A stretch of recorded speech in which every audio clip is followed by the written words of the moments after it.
I know Sata.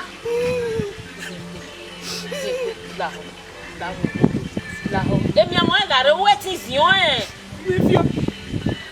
If you are that fellow.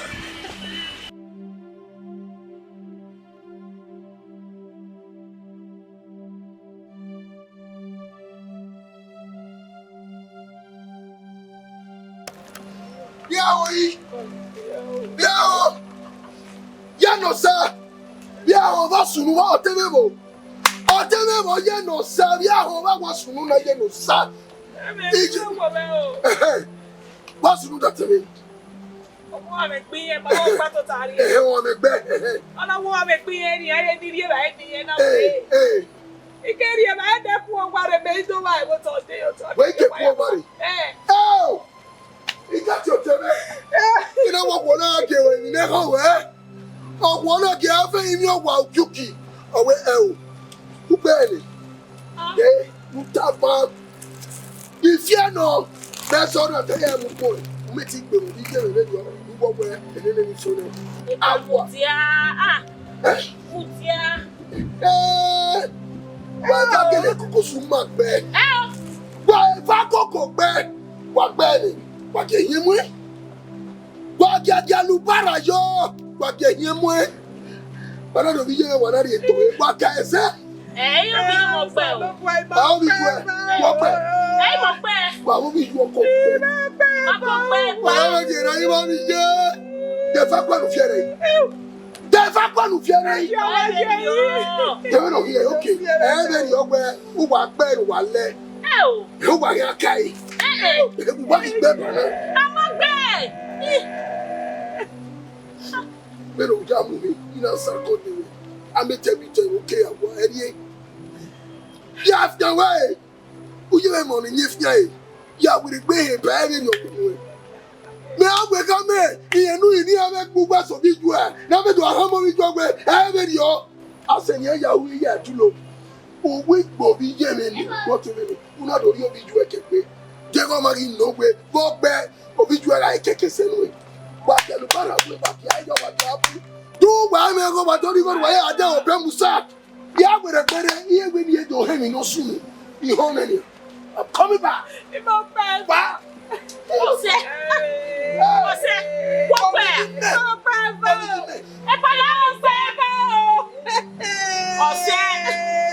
To me.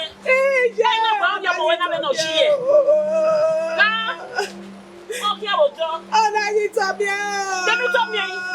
What of me? What of me? What where? Oh, Papa. You know, Papa. They can only hear when you are teller. Because Unwe do ya yeki. Unwe la ti o ye nene. Nenu uze bu fioka. La. Ije ma la wo na se le ye. Ile ni nda o ya na. Udano. Ije.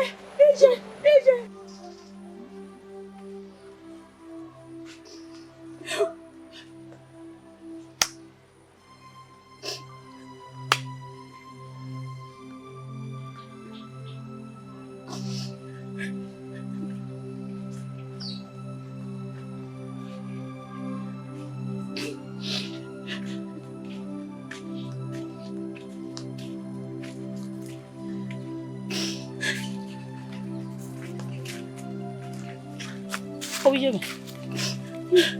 will you here? Huh? Huh? Oh, you are going to lay. I will go in a mere one. If you're not new with you, and I never saw. If you're not here, dear. Huh? If we don't know no woman, yeah. I know what you fear. What make he?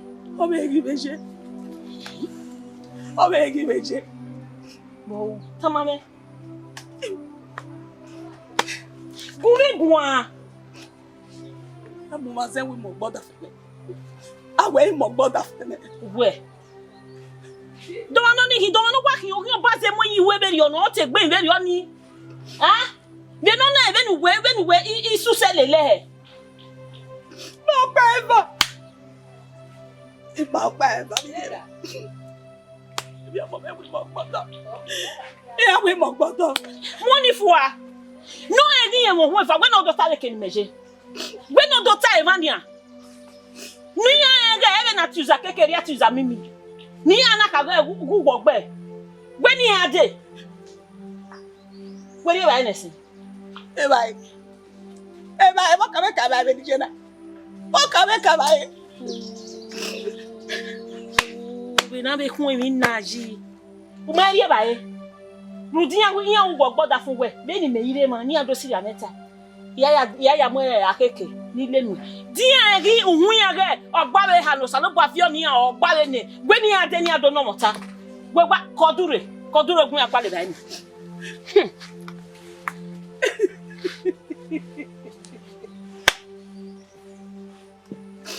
Oh, I get a better. Oh, Peva, Saloboa. Even Bobo will not bother for me. Oh, Peva. If I Leona.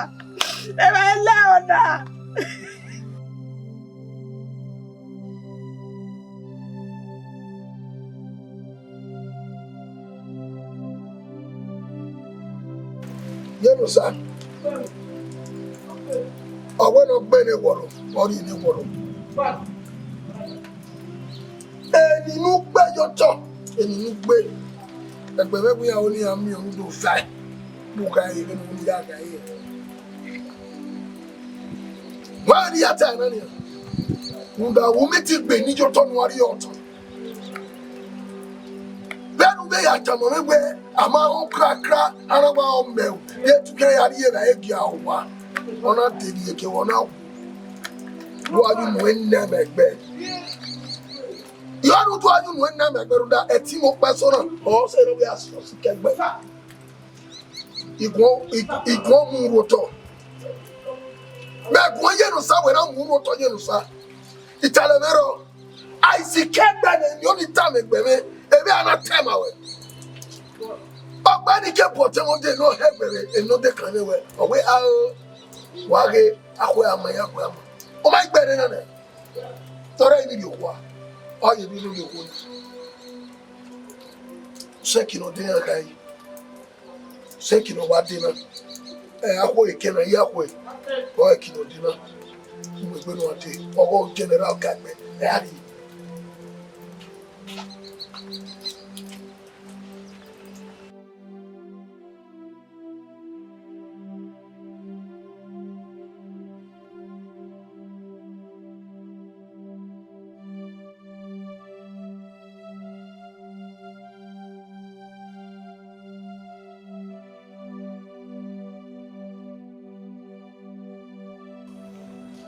Baba, You know, sir. oh, talk later. You, Come on. go. Zemo Monty, we are okay. Look what? And not be around the no. Dokuyan, no make a key. You may get Kiana, Benard,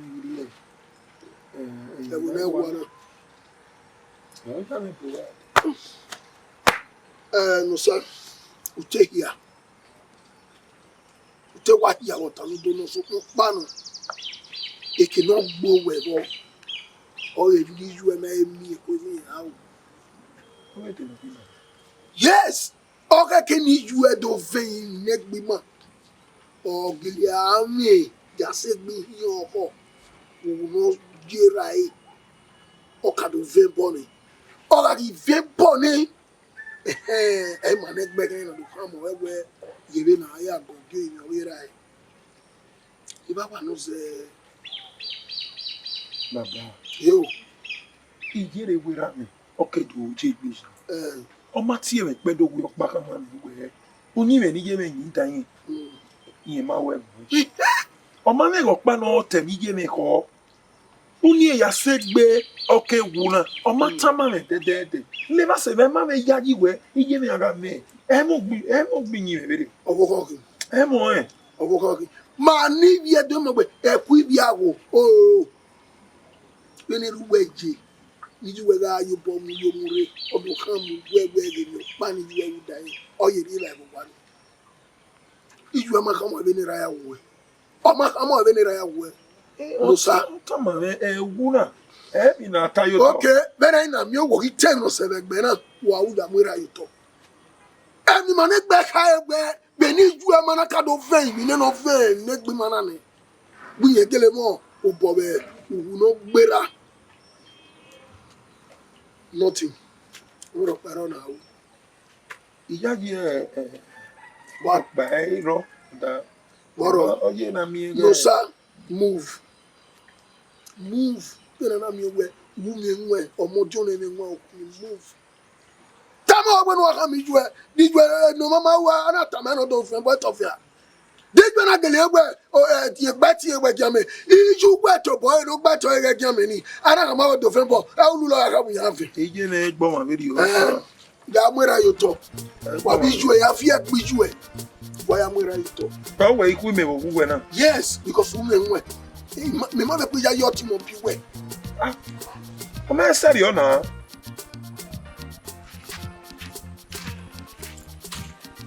Sako.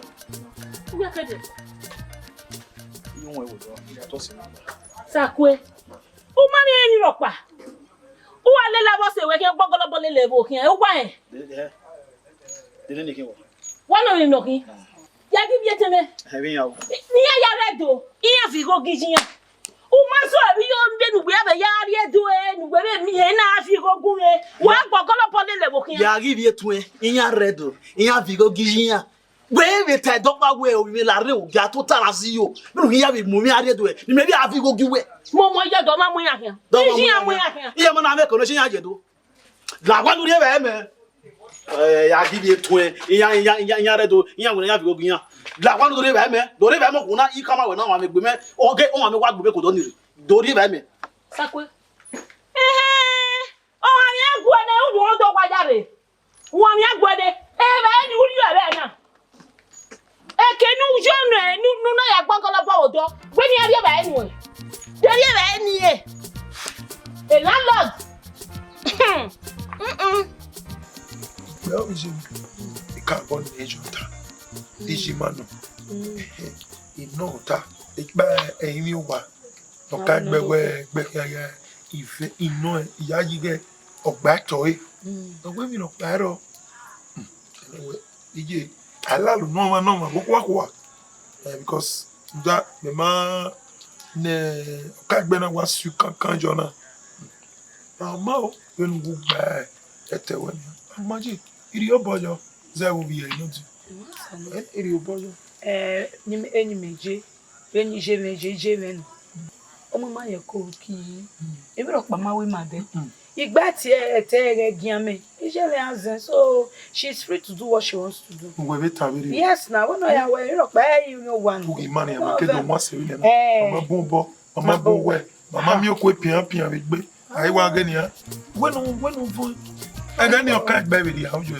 yes na baby we have to ko ya very you we ya very we ma ge gbe oko Ije gisi ame. Be woman no ya o yo. Efe for fear.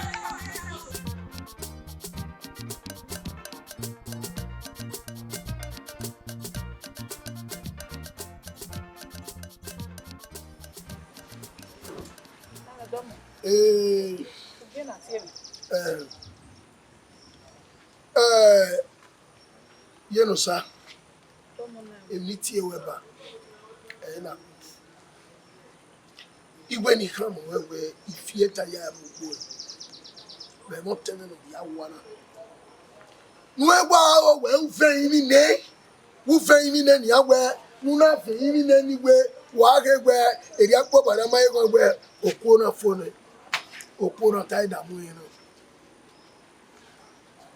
Beni meyeje ayuwe fe mi derio ure ma foni awi meji ro we gbegbe ora to ovo iwe ni hama we wa wa ni sawe bonia we zebe okuno enegbe we ni mo kema we na ni ti eme kama me we na me emi ya fe nu takede ade imo bowo ibe taladia iti okagbe iwe na ko ibe na ya se ni boni nda enyi nekwi ma na yo bodo ma we oye mu efia moto ama bi no wari po ya wo ife iwe ni kama we nda we ngwe je na imo ndu ye money here omunegi ni ra meje nda ulizesi na ni ye we koto ade ifo ma bo bottere for my boy and bottle at all. Ni ekwe wa gwadu udu wodo ma gwadu udu tokoruda ufwe da doge akwe wa wunya igwe iya yi mera meje ime do mo trafo di me trafo me wa ro bi na di no sa be me ko na weti meba me ona weti meba na we ko wa me ate di era hie di me era hie ona ma se ime ko na mo ja mo so no na ti okay maybe na pa dere me na pa mo tense na oma wa ide gboto na fun na mo to na kwale no ba ne le bu e wo lo bono agbe na se se ni ni wa e wona se na ati ona ba Omi. Obo wa yi. yo wa bokia wa ko Ete o yo. adama le ma ga ida ku bode ba Pateme boy. láti àbá wọ mẹ́rin lọ ṣe ọ̀rẹ́ bí ọ̀gá bá ṣe ẹ̀bùn wo ìwà ìmí ẹ̀bì kan kò igá ìdè. Gbẹ̀gbẹ̀ níjẹ́ ya ka yẹn kọ igá ẹ̀dẹ̀ ó gbà wọ́n èkì ọ̀. Ije wo kí ẹ jẹ́ ẹ̀ rẹ̀. ọ̀tẹ́ mà Ọba. Dámọ̀ yé. Macedia. Obẹ̀rẹ̀ ìwẹ̀ bẹ́nu ya mú díà. Lima zẹ́rẹ̀ ìbí ọ̀tún. Kẹ̀wẹ̀ òkè ẹnu kú yẹn rẹ̀. Iyo imi ogeri mo. Ije. Oka. Benu ya mudia. Dem ze ti we baba. O we say. Yeah. Baka popo. Me o temi na. Kake ma do we o we say. We say ji. We say ji. We say ji. Gbe me una. Oni gba be do apon. E bo say. Yeah. Boy say me kana. O bi je me no. Ike iya we e do ma so bi jo ma. O gele do da me iso bi je me ya. Gbọ́ ma sórí ìjọba ẹni sopá ìjẹ́ òwúwẹ̀ bèhí. Ẹ̀rí ọ̀ wíjẹ́ wẹ̀hí wẹ̀. Ìjẹ́ wẹ̀hí. Okay. Ugele ìyáre na yá. Mutia.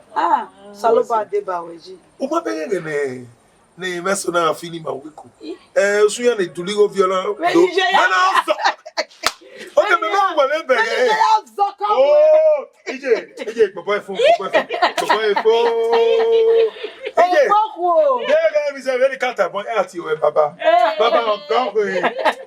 We se ji. We se ji.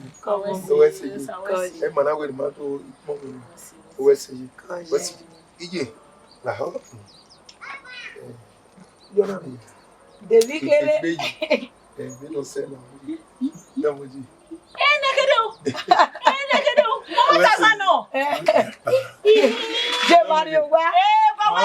Ma so to gbe. Da mo ji. Brother Bube. Whatever though. Wa wese. Igo na ki. Uku. Ona gbere. Na gbere 10,000.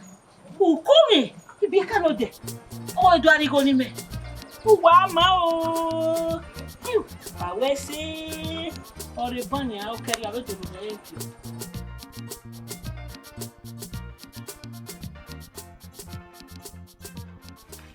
Bicho. Está, yonje. Ko. Mo sa lo boa. Iyo mi na yebe la to. Bo se be gbe me. Wa mi aka abok mo wa ni tere no mu di akini. Kate we to bu we. We si. Awe ni, awe we. O mi na rupo. We are when we lele when gidigidi yaro. Awe so. Ma geri wuje. Amarene. Salo. Arene. Awe ka mi mewe. Oda fi mega ide baba. Ama weta awe we legbe. Arone. O no gbodo igwara oni. Okay. Bi ka ni wo. Iwo ka. Hi? Iwa pa ni. E pa ni no bege mo. Emoni. O sa ba fi onu. Ma se no sa bo unu aga bi omo no enegbe. Me area me ga gi yan yebe ni egri begeri yan. E mo ma gi beri e o yan we ni me ka ma me we ni ije e o mi ropa. E ti mete. I mete gun yan kere. Iya we atoni me we ita mana. Adege be we. Ya pa ne no bege mo. Su pa yan se ke ni meje yan me de ka ma me yan pa. Yare o imeni no mama. Ina we rigo me. Oh. Ya rigo me. Yari me. Ije o ibe. So pa yan ma ka ma me we yan pa. Ya pa bege yan ma we ka me yan di do we ma. Ma bege mo. Eri amie. Dede no biele yan ve dere o yan na wa me. En wa bi o mama we bi o wa ri na. Are one. E mo ge yo do ni me ge yo me na. Are no. Ori ba ni si. So my eye on myself. When you have a ni se wan ni be do ge we. We se ya wa. Ma hiaro. Are ba. O je ki we bo wa. Aro ge. Awe no ma imalegia e. Imalegia. Ai malegi. Are ne. Ide ni so wa. Ma wa ri e o kere la wa. Ko. Se wa.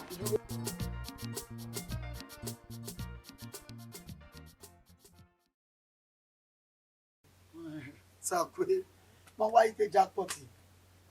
The man is no. You ma wá ite jackpot. Ja. You go go kasimo bone o si mi. Edo awo ewe rude mi kere no sunu. Awe imu emi so ni ma we ne. Abi we oge gbe ma yi. Ta yo oge gbe. The jackpot po wa ro ni the white pa.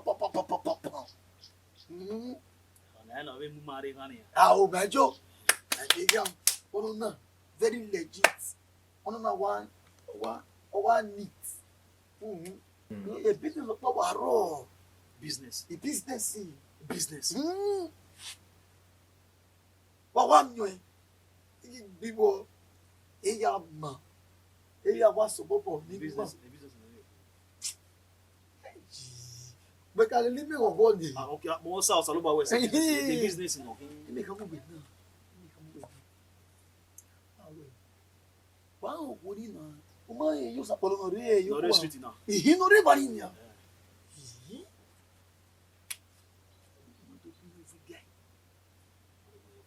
Guy. 15 bucks. We only 5,000 running. Eje o. Only we for quotas. Ima toma we. Only we for quotas. 15 bucks. 5,000. Me ma je we bone. E me kweta na. Okay. Yani ego na ya je we bone. Mateba. Ije me e we for quota kere ya. Au dami obi je. Go say you we not we do team we do see me na we. We be so. Au. Na we abi. Eme roto a. Au. Me we mi go na o you weti me. Ego na kini ha. Iwe ni arigo. Ije o. Iwe na. Ya me ho. Amen. Irege. Wero. Iwi rege. Wero. Dede na ya bona. Me we na tejo we na we age. Oge wa ko. Me se va ne. Me se va ne. E va meje na. Ite. Eja. It. We many go no involve now. 5,000. Me ma come where? Ah. Where give me tea we je on the racket. Hey, Onuna. Ona why the biggest and the largest contract in the way to make. Daddy. Osakwenaga. Contract in Akini. Osakwenaga. Contract no one. Matamawe. Jeme. Na we ma pa egunare. Na pa. Ana wa fu bia na ni wa. Oko na gele wa de boni. Okay. Ma. Okay ma. Na be abi bia kan mama e. Ya be wa do. Ya so ayi ma we wa bi gwe. Matamawe. Ti ma village champion. Matamawe.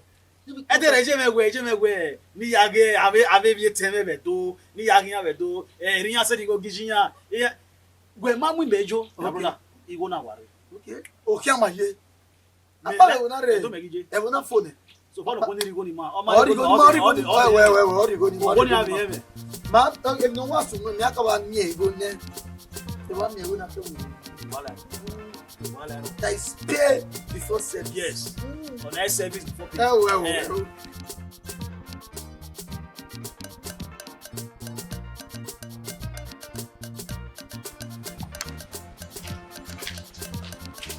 Sakwa wale. Osemege jolly. Ile ni adugo ni ya aguyan fuga. Nuna lela wose we dugbo me maka mu gwe be na we. Ma we ari ugbo ni ma ya fuga ikere. Ije owe ni. Mo ke apo ya ko because orin ya ni ya kaka ma me we ya ni ya fuga be. So owe na wa mo fe do. Sakwa ogbon we. Ya wa gun ni. Sakwa ogbon we. Imo jaji. O eta ogbon we wa en gbe uso ki ju a ya wo kere. Sakwe. Uso ki me. Upa u ya gbo osiwe. Ya gbo yan fuga yi me we na fuga yi yo wa na kin aye. Ijo ma kaka ma me ni. E ma ni kaka ma me hi ya bo giyan. Akwo ya fo gwe. Yan.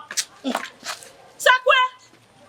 Ari be ke bi a gbe bebe sani. U ke do lele mi ari ugbo. Adedeve. Adeve. Ya wa iya iwe ye ko ari ugbo ye ko fo be ni a tin ye ne a tin. We. Ebi ke kwa bere ni wo.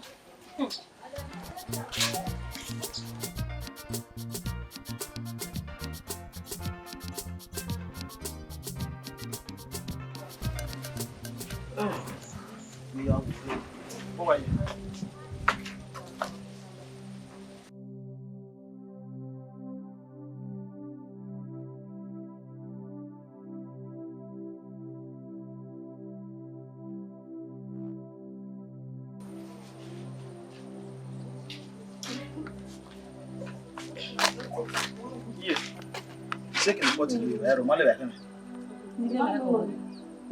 O malele me ya vugai. Iga iro kere no ke iye ko ya teba. Eyi na. Wa ma be ko kede. Ije.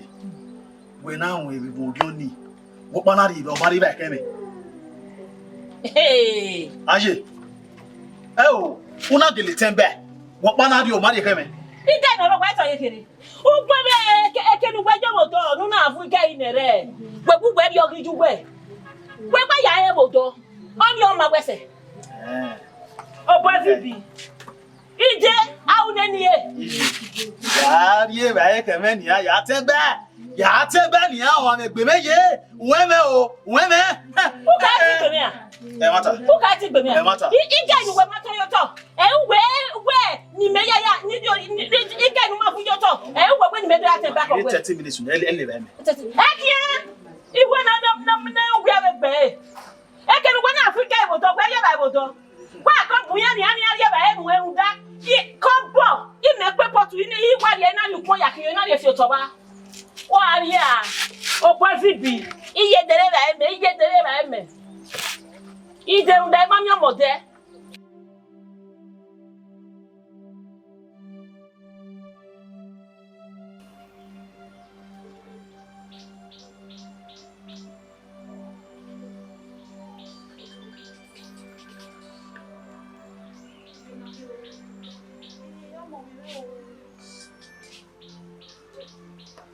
love you, man. Amo. Oh, you, man. Gbé mi mọ́ mi mẹ́. Gbé wa ràn. Wà yá mi wò yá yín wà má. Oh, you, man. Ìbá nẹ̀ bá. Oh, you. Obi you àwọn ẹ̀mọ́ ẹ̀.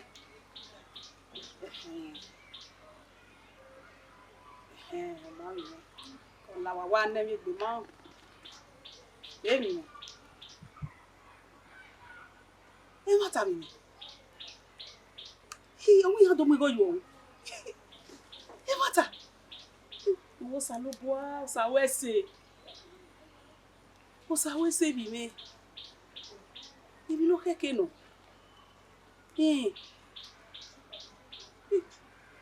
Ọmọ mi. Egbera ni ya ka mi ya. Ọmọ, afi amaro. Ọmọ fi yen bi ni abe ya la da do re kado kade. Iba kami. Ọmọ. Ìgọ̀gọ̀ ìwẹ́. Ọmọ do ya pita we. Gbese ọgọgẹ so are eve aro ka ko da ona ìwẹ́ ọgọgẹ so aro me no ri je. Ni je aka imo ìwẹ́ de teru wa be ba gbon yẹn. Ma wo gba be are. Awo gba be ara gani.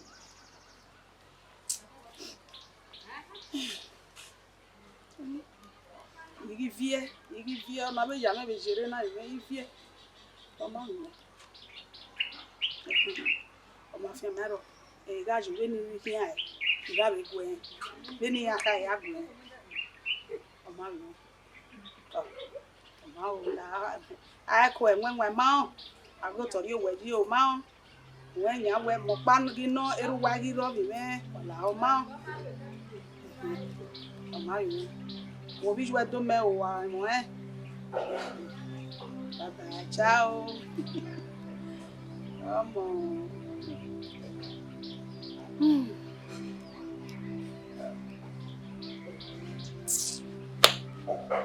Mama.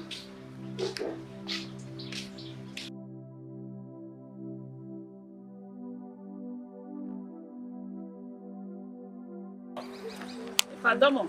Yo, Nusa. Domo sa. Kojo. Domo. Ko. Yes sir. No. If I said yeah. Obi owege ọmọ. Ọmọ. Egbe mara ya. Egbe wara ya baba. Okian gbakian ge ni agbakian. Owo yen de, yen do introduction. Ina we do no reage wa nyamu. Ai mo da din gbe. Ina we ni kase din ana baba ni do kama wo. Yan we yan rebe iya kwe. Do we ni introduction. Oteme. Ebiebe minuje. Ebiebe minuje. Genia. Eba amorenia. Uridina mami no yai. Ogbo efo ayo ki yari e no regbo mo nani. Yo ki yari yo. Uparagbonia. Ya ma we na do we. Neni introduction go ba me. Ara we ba ma hi agbigi awe. Ya su pupo lelu e. Iho. Ya kwe na gi no nani a. Epa no we be do atana me wa be gbera na ne. Ah, ga ye ma o gbo tun ya popo won ri, e ma pa eva bo. Ogo teme nu gbe no a. Agbere ba. Iwa kan ma we na. Daga ni kere. Gbe ko gbe no gbe me. Mu da woru eno di. Ya ka ye we no e we ni. Gbe so yan do adomi on ri ko nu e do wa go pa lari yo. La do mo la e ka. O la wa na. Iya kwe. No la. Ni asepe. Wa ko do le ba re. Eri ya fe na awe ti ana do le. Iri e ba wa.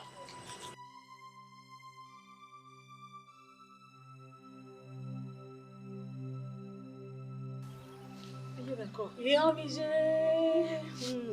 Ko. Iyo owo wa. Iyo re ba. Ko. Iyo ire. Ina we. Ona nu we na wa re na. Samba weso. Ide me ke okiare. Ene bebe. O gogo na ki, ebi gogo ya mere.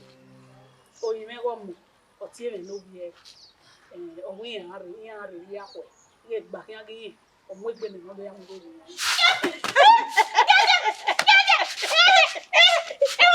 It's a man.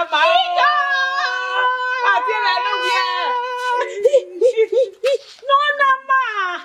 Ọmọ náà negbe. O sa we se o. Ma to itana. Oi be hin. O hina.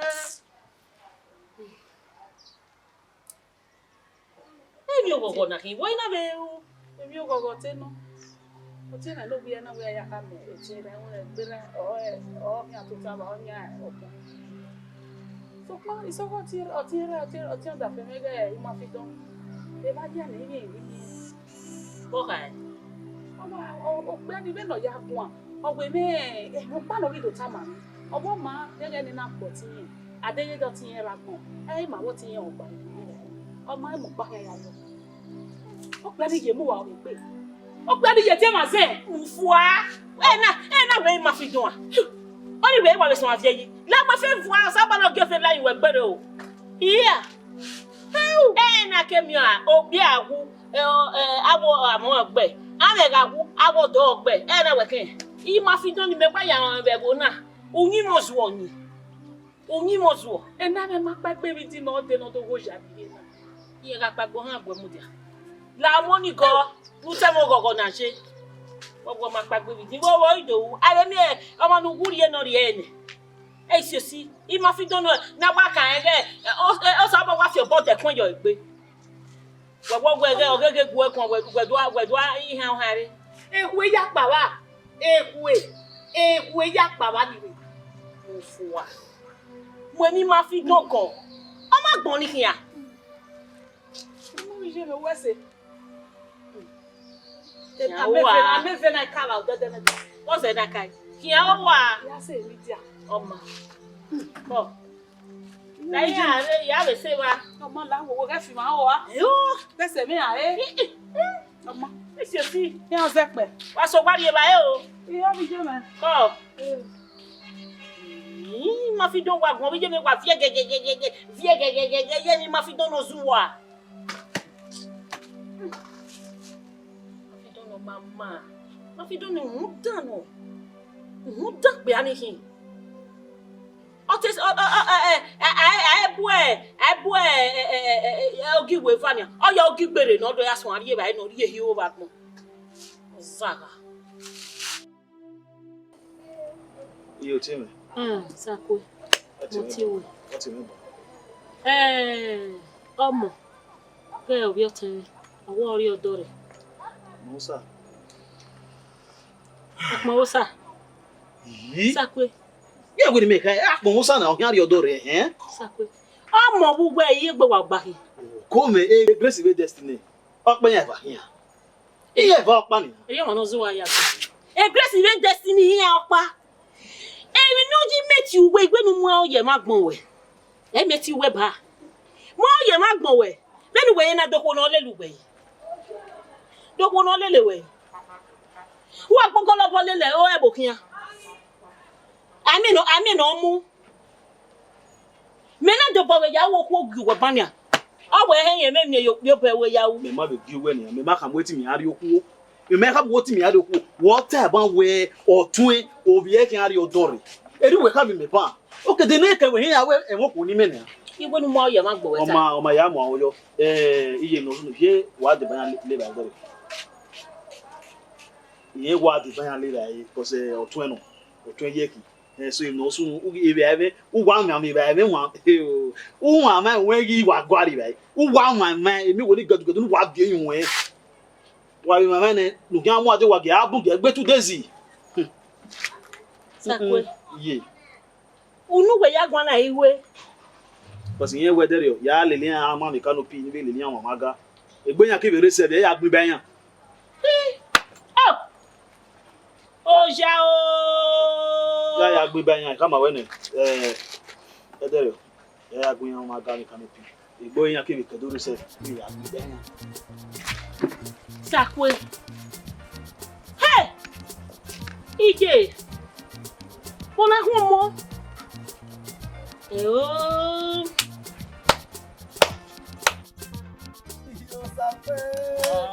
Zape no se re. Ijo. Baba ibi ki e na, ibi e ki. Baba abero do we. No ke jama gade no ko do. Na gbe mo hu. Amuye po. Àwa wà. Ẹ o bo tese, mo gba tese. Ye we èmi na gbe ọmọ na wu. Amuye po. Ẹ wa o zo ese. Yo, o te me gbe yi, o te me gbe yi. Ọ̀rẹ́ mọ́tẹ́ soniga ahun. Pẹ̀mtíà, omegu wẹ̀gùn. Nínú ìmọ̀ta náà jẹ́ ìbọn ọ̀yà ohun ẹ̀hún the whole Magu may understand. So now we have to and the work of one here, we're not worried to rain. Now we need nowhere. But you will know who, no way marriage you meet me, or your daughter will meet me. Team, mommy to be inviting me, mommy to be come on, we get no share. Papa, after man of your man. Emoto die. Any yajimerina. The medo come where o ọtí yé me no ku o wie no ku ni or your daughter. Ọtí juwe no ku. O vie. O kin ari your daughter. Ọmọ. Ọmọ ari daughter. We maka mi be ni o wa jimeri na we do ya ha we ho we ọmọ ari your daughter. Mara me we enwi so be blow se ti am si. We're not taking it now. We're not taking it now. Yo, we're not taking it now. We make it a kick now. Ave, in ya. Manya. I mean, no, the kick now. Email. Manya. Manya. Well, no way. It's a ya. Another days. Yeah, come on. When we're easy more garukoni there. Okay. If I know, I know, ya was surplus. What do we tell now? Ya was where did the book? Although you may have when we are day. Now, I come over money can a day. Ever I walk more. And you are more.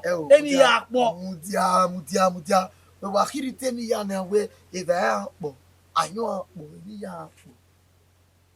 Imonagili rivedo. If we're showing me yan, we want na iya wa river. We makabi. Megbawe.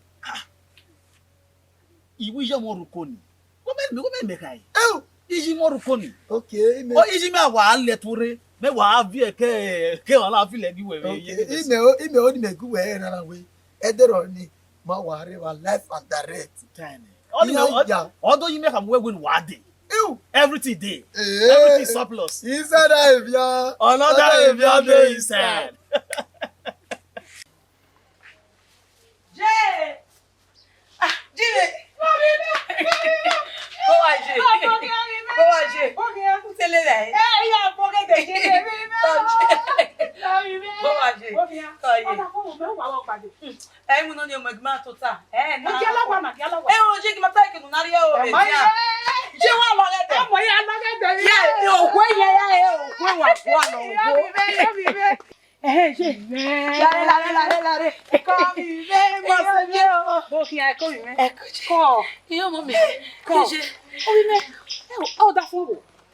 No, ma lele mi ade.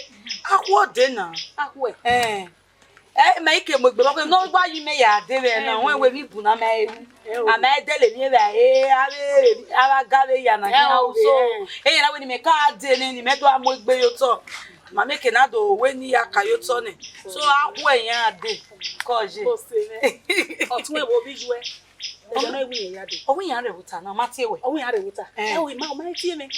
Ma bi yen gwa me ke ade mi na ta mi de na wo ma ya wa zoba wi na yen le you study wi na ade bi o kai mo na bi ese mami where you miss you what miss you where say kaje oye we tu kan te lo ki afo ge de yere ge yi ki ari obo kan mi ro pa when we te u ba igwa go mo je na very soon you go you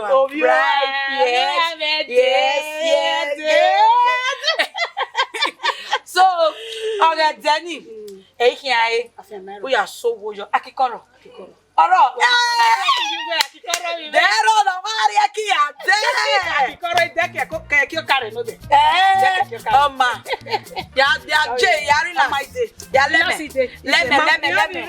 Aga mi amage momo e piaje. Ije ya yo. Irene go and make owo and plantain for me. Kaje.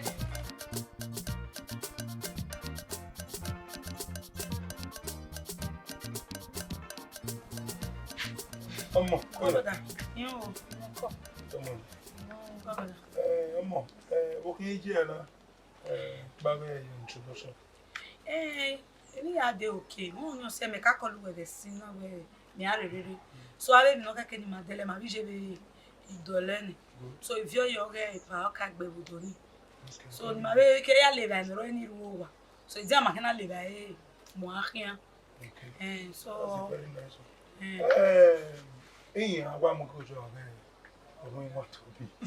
Agwa mo ko yo be there. O ti wi amugo yo o ti wa time no yere wa ta na wi amugo yo na we my way video ni o wa we knockout introduction so that me kinale ba ni di ebe of the marriage a list of the marriage. Oh, yes. So you can Ye me amu wa. Ilo. Eu do ayu no ya ti o ho me. Okay, yeah. Who go? Gele owe wa pe no Yoruba. Owe fe magi e fi ogo magi. O e ko me kin aja. O e ko e kin ije oni e mi ra mo. O we wo ke no ba pe mo ni soto. E page of ya wa. Era. Bije wa ko. Baba. O mu ti ase ri ha. E ta mi e ma e me ye. Where Ana e gbe wa. Yeah, Baba. I'm not your father. Yes, he's capable. I give my father wa mo ni go re wa ana we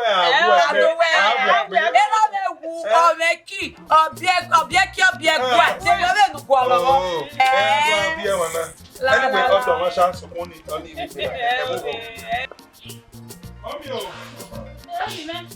Mommy. Oh, wait there. Oh, we me some. Beno force. Ya mi e pai mo fito. Me ve ni na ni. E mana so do ge. O ga ge me ko ga wa ku e bi to so. E do an no ton we bi no die. O we bu ni o ja ko me be na ni. I me keri a o ge. I am you ni a itu. I ga me gidi. Ma.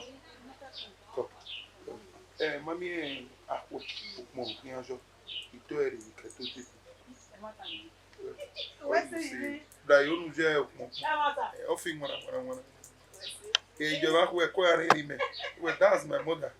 Ona e. So pa itele mu e opa wu mo ni ugwe mi na te se lo mi ase ni ate ya ko. We no se. O jo ni to bi. So kono na e me o ni. O ma je. Ide mo. Ya gbegbe o.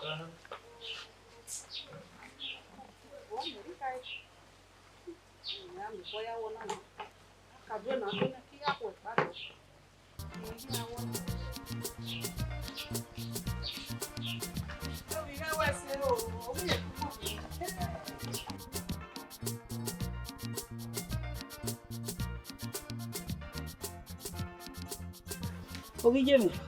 Ire. Na we la wo to yimi awe. E de na bo gba na. Dogino. E de na bo gba na ogo mo. A marriage ogo mo. Iye ni ina we no la wo won we omo ho ime omo yan afi ma no le la ire be de ne dere. Na we no la okeke na me we omo ri me o be gun yan aruko ni wa. Le na ya be ma mi ya kadokade.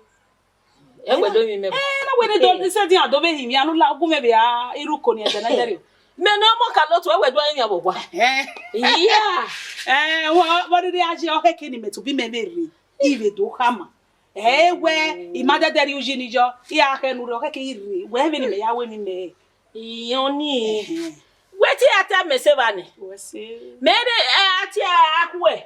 O iya kwa mu go jo e mi are ya be mi na dele ni doge ya. Ni gebe ne No maybe here be Yeah, right. oh, you may go to work again. It doge here. No my buy ham on or ye buy. Yeah, lay a cold mamma you What's say? Me must say one what do you mean? What's say why you can David? Yeah. Yagire ba baji. Bi magio bi jeba. What's say? Where you will go very ba. Agbona e won ga mo bi jesi. Obi je no mo dia kwa mi kemi ga wo ma. Emi logo ma gbedege ugbe. No ri gi odun ni meni mi be yapa. Na ebe no ga je. Wo ga je. What's say? E no ka come somebody ko e mi ri de do ma de. What's say? Iwe ni do ka mo ya be se ge be ru le sugwa. Won e ge aye ma me mi hia na. What's say? Oje mama. Ami egbe o. Eje. So you just abonu be kan ma What's say? De wa le ba yan. What's say? Oma o. Ako.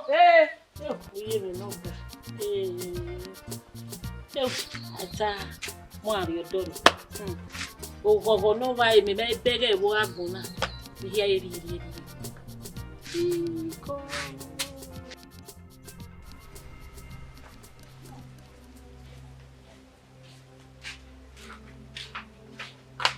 Che, dime. Ko me mo gbe. Iha mo gbe nesi. Obi on te me no. Ma wo kai be. Me abu di akoyi. Lo ya ko ni si wo ba si e ko le baba. We bi e fe nya ya mo gbe ru we ande. They said we don't when they make up artists not to make up people. And you may make na ya na here. We can make it. The man make up artist to go to me now. Hello? Hello? Yes. Me no more. Imenuta.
Seva.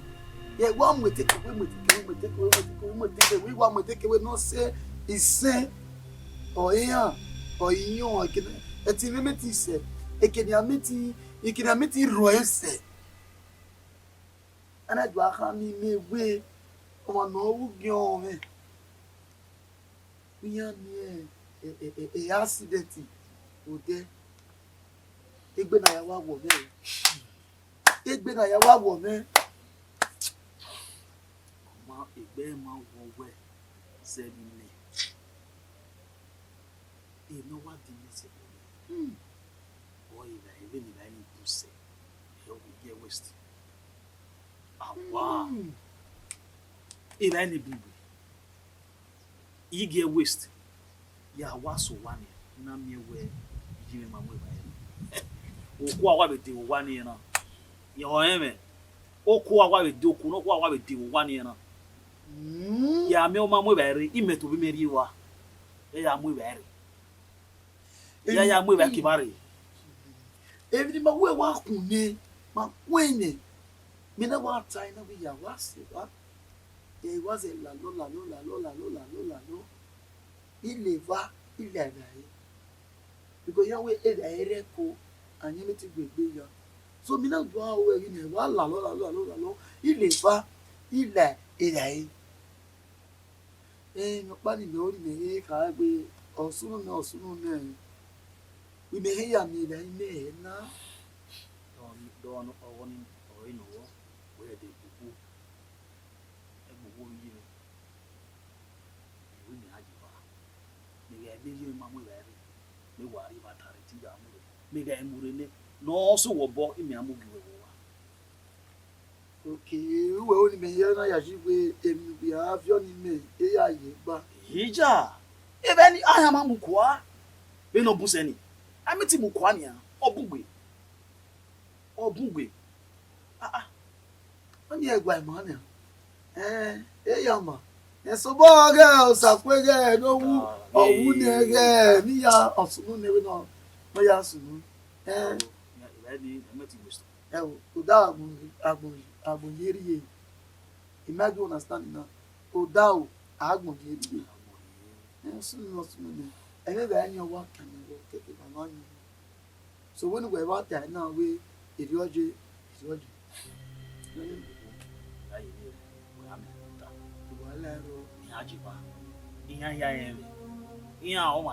mo sakwe au meno sakwe mo one sakwe ya ni a o sakwe one Omo we ko we wa vie bolawa on say mo Você okay, vale do sul lá do meu é de introduction é. É de lugar do realista, é abugoy o bro. Você ebe gbe mi egbesi. Wọ́n me kama. O go no ro na ni o igwe. Emi ro pa ma we. O ma bun bo, o ma bun we. Ipa pe gbe kankan e o bolo. The accident was severe but emi ro pa no who no lost a life e ero won na ni. Zimbi mo Freddy to me vie o se place de Freddy me agbe no o accident oye mo ma oye mo it's okay when o se ni when me o we have here as my junior sister we ko me aria o se ki awa ni ko ma o se e no sunu akwo owie omugbe imekenari we ari hospital nji abi no reba ni na okeke nu gwa reba ikinyo egbe wona ni ogi gbera ni mi obe giro ma bun we it's fine ma ose boys ene anari o marwa o ebi ro pa ma fun vian o nothing ipa pegbe kankan o bolo eke ba gbegbe ni le mi degbe Roda o amule ala mi ewe e de no introduction mi me ala Edo State no le bi o salopwa veri ma no reini o we na mi ewe Freddy le won mi tamo e vie so kompa no oda me we e do no do iwu introduction we o ma emi no logo e o sitale ma o se Roda egbe o se o me ya ko me terapia me e ma me egbe ni another e wa me egbe ni another o Meme ni ange wa gbo me ime brother ime mana the more you cry the more no ya touch me o ma o se ni we vie me be do avia hin ipe. Iyo ige vie we se fuda. We se.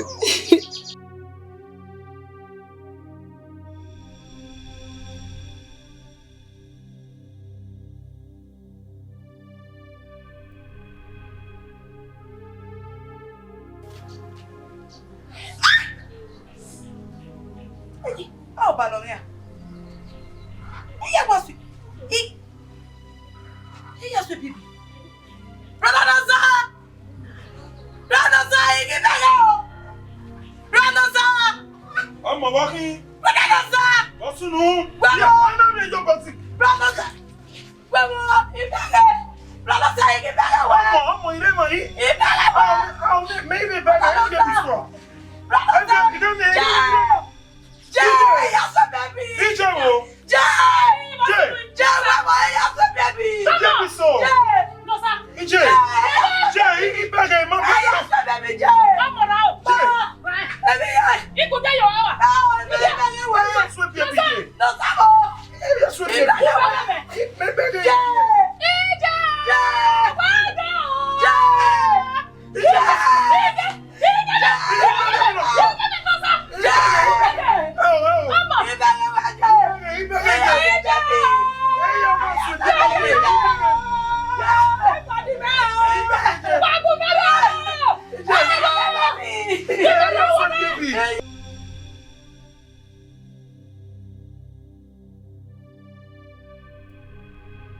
ẹ̀yin nẹ́gbẹ̀rẹ́ wà á mọ̀ ọ́ pọ́n ìwúrò bẹ̀rẹ̀ ẹnu wa ní wọ́n mọ́ná díẹ̀ ẹ̀yẹ́ lọ́gbàgbé fò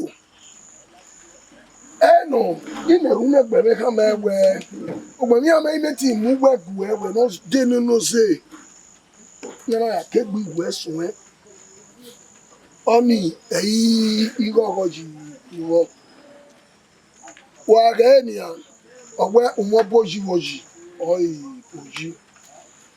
Iji ya we mi ibi e do ara oje e ku pon megbere we leni ya rije na ni eti wo nya na ro wo mo eti wo nya na ro wo kan mo nya iya ari egbo wa ni we no iya iwe kemi kemi we no iya ra o ni we no iya malago da ni malari yeke eti wo nya na egbere wa wa se o emi negbere wa magun mi tan egbon te ka wo gita so mo pa no wàá yẹ sí ní ẹ unú ọ̀nà orí ẹ̀yìn náà tó ẹ̀yìn tí ẹ̀wẹ̀ bá wẹ̀ ẹ̀mẹ́ ìbí ẹ̀tẹ̀mẹ̀ ní lọ́rọ̀ wa o numana mi kò ẹ̀yìn náà rò yẹ ìbá o ní sọpọ̀ pàànà ẹ̀yìn máa yẹ lọ gbàgbé fún gbẹ́ tó gbúgbẹ́ ọ̀kìn abolòjá yẹ wáyà mi kò ìyàwó mọ̀ràn ìwé ẹ̀wù tu gba bi asenuwe wa agba Ona weti me baba. ona ma se a Ujina omo afugbe. Imaya yigo ma. Lu da ebo afugbe iwuna. Oya son ba wo. Ade mi ebo ni iwun son ba wo e ba na to ebo ma iwun ma son ba wo ebo ni e to.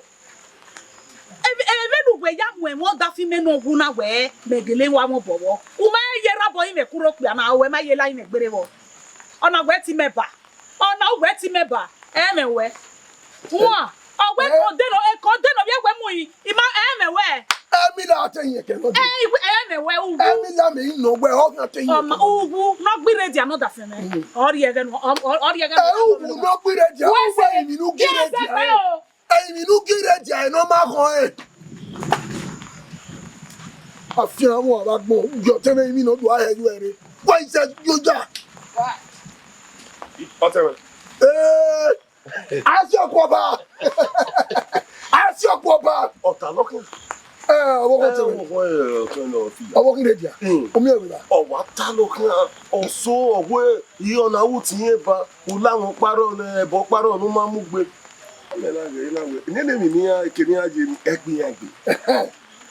No be tam Ebi egbe ni ime bi egbe ni. Oje gbe si megbe la. Asiokoba to boy. Bẹ́ẹ̀ni náà bí egbe ẹnu yá ju wọ́n dẹ̀ kan wẹ̀ ọ̀yá fẹ́ wò wẹ̀ nù. Àṣẹ ìwé alẹ́ lẹ̀. Èyí tí ẹ náà wẹ̀ ọkọ ọ̀wọ́ kan tẹ̀lé iná wẹ̀ rẹ̀ ni ọmọ mi ẹ̀kọ́ ẹ̀ ọ̀tẹ̀lẹ̀ yà hí adé yà hí ni ọ̀nà àmú ibi ẹ̀ ọ̀wọ́ yà wọ́n ni. Ọwọ́ ẹ̀ sí. Ọ̀nà wẹ̀ nìyẹn agayọ̀ náà agayọ̀ Yogiro Tona Yogiru. What are you got here now? Ijarwa. Ijarwa. Everyone not go off you. I'm a Chatamania. No Tamega. I don't have a power. Do one we win when a bear one I win a so boy. Ijarwa only. Oh, when you say a poor honey, where near Buera. Oh, no, kitty. What a Tamega? Then we don't know. Go back to the Your pa your what is you ever say? Where? No, what? So, what? Work with Bob.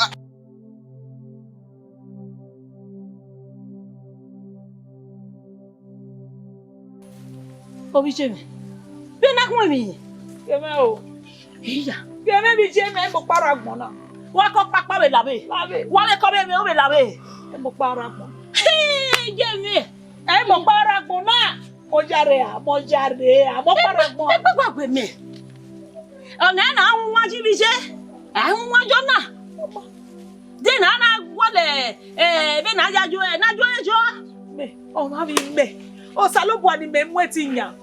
Iye we dokpa. O ma come na we ro tell na. No we feel gbe na gi me. O salobo an la gbogbo no ya gbon ye mi. O ha so fe ye no kin pe. Ise. O ya so fe yo igbe dokpa. Ise bi Jeme ise obugbe. Ona bugbe. Mo paragbon. Ha. Sa o E mo jare. Akọpapa lakpa. Akọbe pawe labe. O mi bi Jeme. Ha. Tegele. Ise o. Ohun ya mo mi amana. E wo le do ki salobo azo fe yo igbe. Salobo no zo fe ye no ki egbe o makawe. Makawe. Ne mo bonia. Aru ogwa. Ye wa gele waru awo. Eva waru wa o ya eva. Ye be go me va ni. O me va ni me bi Jeme ya ru o ya bege. Ya ke so no na. Ona ma. Salobo azo fe ye no ki egbe. Iye wo ma ro to tell me na u da me gege ti dago yi. E o. E me gege ti dago yo ma ro to e. Sabo no la wo no so fe ye no ki egbe. Obe ala obi je zegbe. So fe yo na ko mi gbe. Zegbe de ni mi bia kana. Iye ra ni ri awe mi ya. O se ye ru ga ba ti o da ye bege we. Iye reba. Irema mi me. Irema. Huevo. Bebe. Ko. Maji. Ula ti we na o ka gbege o mare. Ogbe iwo ni emi me o temi omo. Ni ma do mi. Botana. And I will need time away. Mo ka gba yu wa o. Mo ka gba yu wa o. Wa ya wa jo. Waje ba ni yeye wa kan ka gbe no mama ni. Je. Gebe Oni se, e vie. O ka gbe reti manana, mama no ti ma ba. Me o surprise ma we a solution. O ga we mana o ti ma ba. Ma ki ma ya mi oje. Ki ma mi o. ma te Oluwajo. Omo. Sa. Ije vie. O se ni na vie. O se ni na vie ni je na me va ni me wa ifa waru odo yin lo. O jare ha. Ije ka. Ma jo ya mi. Owe no ti o ma o won so. Ma jo ya mi. Ma mi no ti o wa ba ni ha. Ma te Oluwajo bi me wa me. Ma jo ya mi oje. Omo wajo. Ma jo ya mi oje. Ati Oluwajo bi me. Salobo wa ti ogo me na. Oma. Wa wo wa kiyan wo wa ya se ba e gwa ifa wa bege. Je. Iye owie no pia ni. Owi yan do vi ma. Eri ota. Owi yan do vi ma. Ije ege wa mo ma jo mo. Ma jo ya mi o. Won je. Owi yan do vi wa. Me ya me fi wa kara yu fun won ni o ha me mu me won ni wa bege ni abi me. Ko dure. Je. Ije we wa gun we na mi omomo. E me ninu sakin. Oni igbe wa. Igbe wa. Ya gbe pa yo a o. Amu me of me what me kara yu fun. Obo ada gbe je. Abata. No sa wa ya bege wori we yu fun. We bege o we bege. Igbe wa obo is a dad. No sa ugbe wa. J. Oh, dire majo. Hey, viens. Ije. Hey, viens. Ije, bo we mo. Viens. Ije, bo we mo. Hey, viens. Hey, viens. Hey, viens, Hey, viens, J.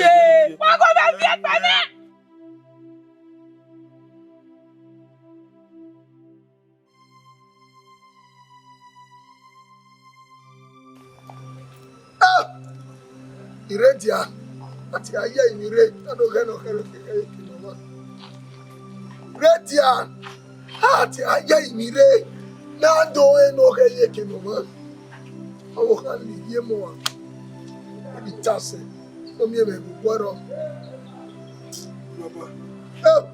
Baba no sa ke na ti ma mana me mo tene mana me mo ke no ti wa no sa no sa mo ke na ti wa no so be ni yo si of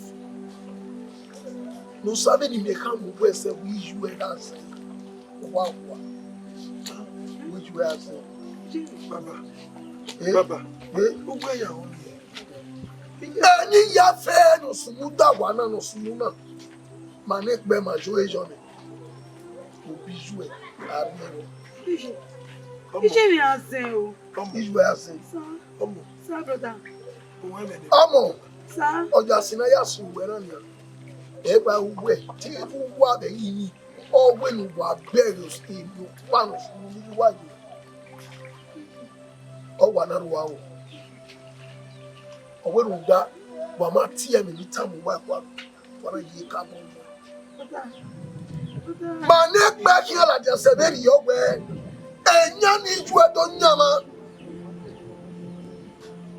Nina kamijwe zebi me or you chi one kio introduction kuya o keke na we wa iju na we le ru wa na wo wa ona wa we obi me egba dia ma bia ene ka me wo ri ka no se be gbe na wo ka no se a o wi me me tita na ya mi ga do introduction ni wo wa o we ni dance Ije. Merion, where accident is true. Ije. Now when you're on there, or you must say, Ije. then you say, Sa. Oha wa mu me. Ije me asen o. Israel. Ijwazeno, Obiazeno. Baba. Obiazeno, what you have? No side down here. Baba. Tama no bobo bunu. Ije mi asen. Then no Bobo Bunu. No sabu where you are, Mira, how many you are over Bono do one. Ozayo me ya. Atu ase ni you only move back when you are. Oh, wait, you are the major asen. My neighbor Joe, when I come where you are asen. Ti o nya kan wa la. Baba ita. Ije me asen o. Brother. Omo. Sa. Irema. Owe je asen o. Eyi which was an oil in my job. Ajiye no better igbe. Iju wa Obiazeno. Omo. Sa. Brother. Brother. Only no. Ije. I'll see any magic. Egbe won me brother o. Egbe won me ji ma se. Je na me bi ma se. Enore ma gbera. Wa hono ni awuju wa se no kebere na pa. Okay, dame wo ko wa yaro wa ma na gbe. Wa me. Ni na no ri eton na wa do ru e. Enya ni ju wa ri eton be bu wa. Ne do ru e. Sa no go wu. Baba. Uwese. What was your worry? Maybe I want to go. Not the Etienne. No. Sa no go wu. Mario. Don't forget to Mario. Maria be nyo eri bu wa.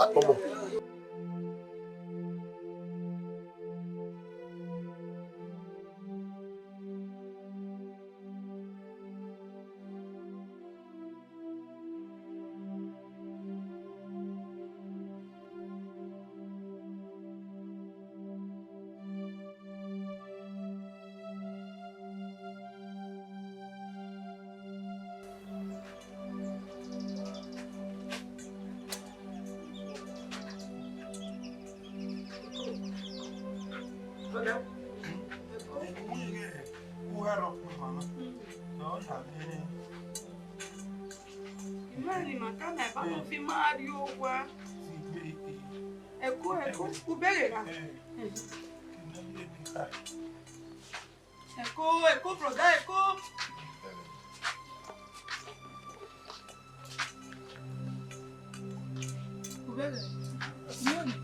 Asukoni.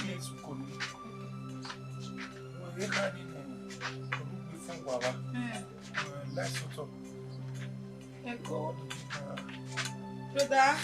Brother, ubere.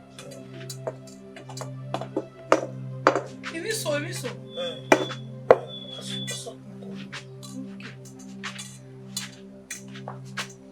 Brother Eko.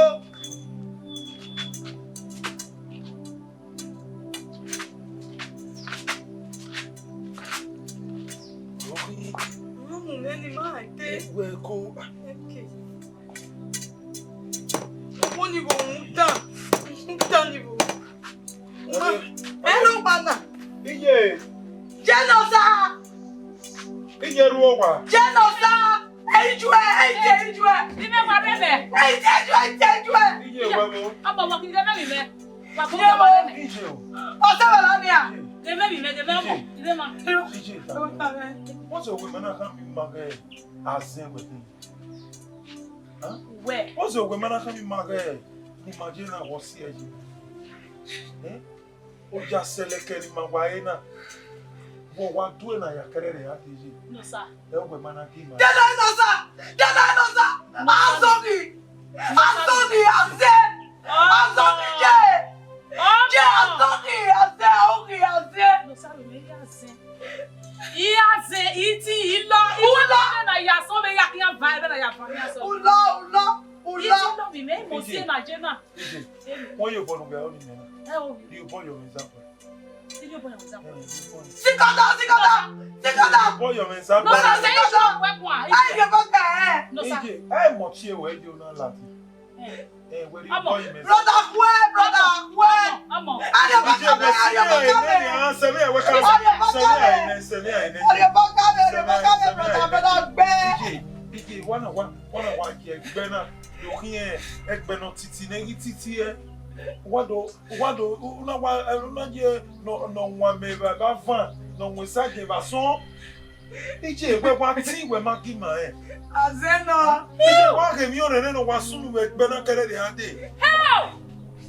Imafidon. When you born, Imafidon. you born well, PJ Damio, you born well. Okay, come on, No, sir. No, sir, finish your work one. Brother, Fieri. Get the name back. It's you, boy.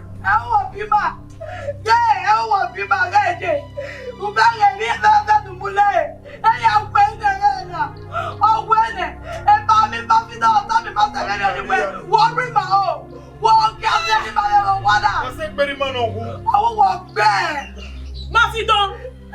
On a not steady now where. Who was I young Mafidon when I went to work here? And the dog will lay. I'll see you now when you magazine. Oh, what's it to know the one woman? Imafidon, set was like Mobana. And the brother, I didn't have one. Imafidon.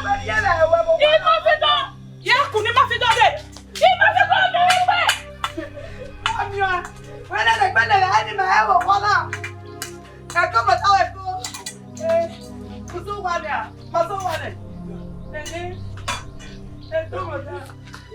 Oh, what die? Get up, people. Brother, damage.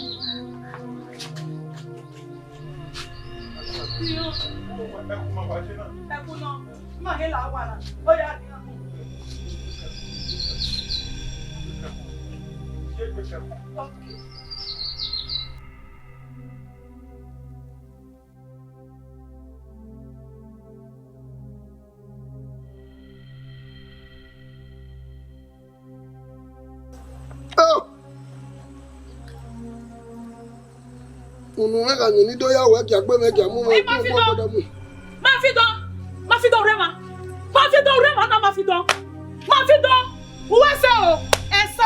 mo mo e ma fi don. Na mi ona yo ya nyenye. Ujo ya nyenye ma fi don.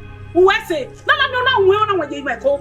Una nwe ye money ko. Iri money ro bi me wasi. Iya na amu azeni mati de. Azeni mati de ma fi don. Una nwe me ona waje mo ko. Uwe mo ase. No logi ya no peri ya. Ma fi don ese pe pon wo so pon pa no. Eni ka oni ni no nya gbe na. Fe ya fe e ya gebege we. O sa lo bo no ya gbo je mi. O gebege we. O po yen dopa. Oni gbe ni doka ma we. Ma. Ulu yo pa lórí opa ja. Yo pa lórí opa ja ma fi don. Abe ba wu. Me na e gbo won oke. E ya me peju e yeye. E peju e. E gbe ni doka ma we. Jeno salary. Wese ma fi don. Jeno salary.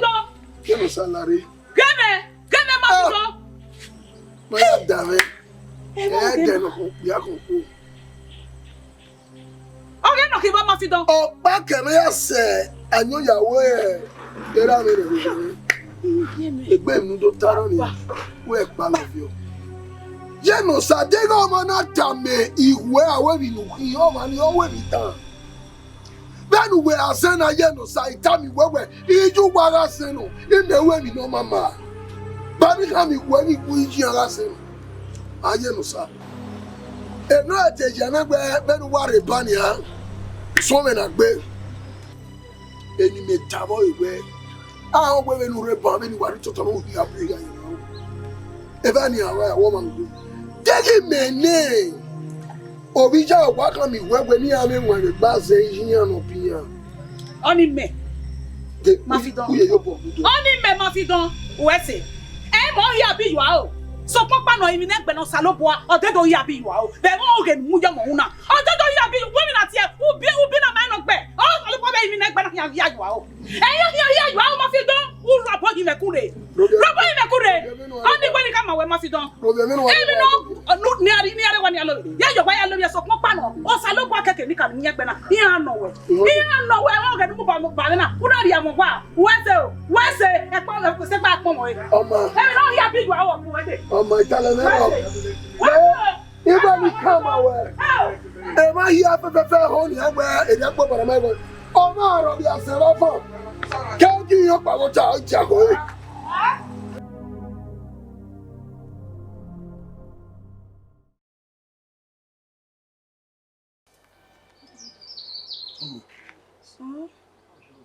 Ọmọ náà wíṣẹ.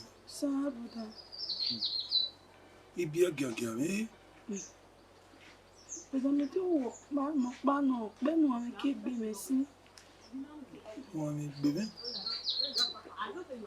Ona nana tija zentale ya na. Imayari la e. Né, baba. We meti la koninya. O ibeye ya gien. Hey. Homem bime. Baba. Abi no tije no imi awe no na opia ni wa gwagwa o. O imi ta me we na yiri wa o. Imi. Ele mege ina. Ati e na imi. Oni mari ma we aze. Ni we duri aze we ni mate. Broda oni ma we duri aze. Me duri aze broda, me duri aze. De tu ma me kime. Ije.